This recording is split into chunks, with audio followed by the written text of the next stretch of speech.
previous episode, we learned about MQ, that is money quotient. Let us now understand how one can evaluate their MQ level.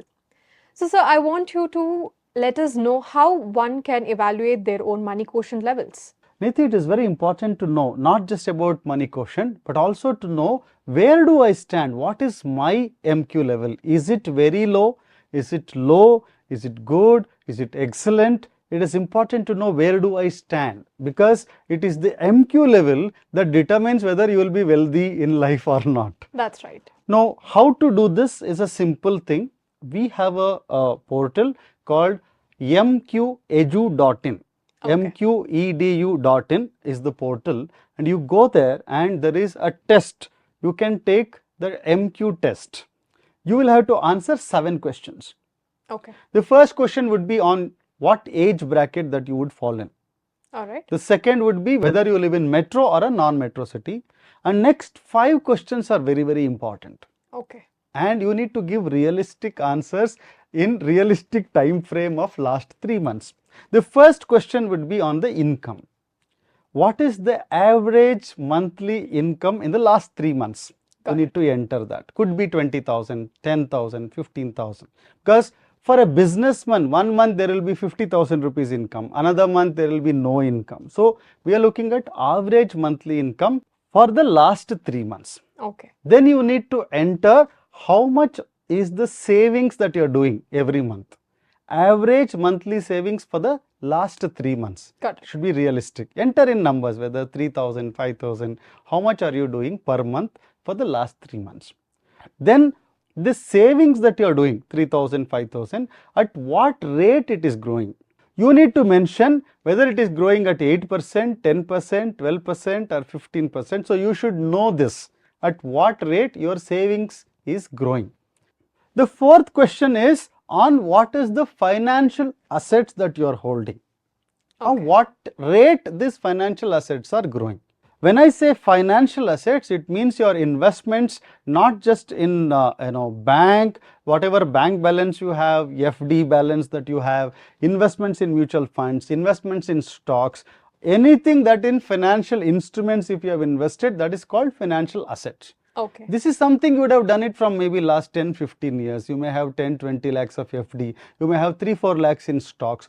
Put together, at what rate these financial assets is growing in the last 3 months. That is something that you need to mention. The fifth and the last question is what rate your non-financial assets are growing. So what is non-financial assets? Your properties, you have a house, you have site, you have investments in private businesses. Your friend has a startup and you are an investor in that. Or you own some jewelries, you own some physical gold, silver. All this comes as non-financial assets. Maybe you have some farmland.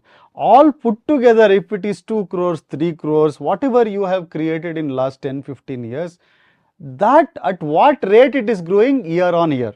Got it. So you need to mention whether it is growing at 10%, 8%, 12%. So this much information you should have before checking what is your MQ level.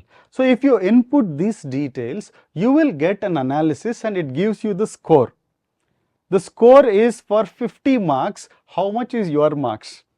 Okay. So it evaluates you whether your MQ is very low, or it is good, or it is excellent. It also gives the analysis as to where you are scoring zeros. Out of these 5 parameters, what is giving you 0 marks? And you can also evaluate each of the parameters, and this is only a guidance. Okay. It is not specific to any individual, it is general guidance. Based on this, you should also go to a financial advisor. In the portal, we have a empaneled advisor. You can go to such advisors and do a detailed understanding of whether whatever you are reading, your MQ level is correct or not. That is the way to actually evaluate someone's money quotient level. So today everybody is interested in IQ levels. Yes. So especially for kids, if not for the parents, most of the parents wants to know what is their kids' IQ level. But it is very important to know the money quotient level. We do so much of effort, we work very hard to actually earn and take care of our families.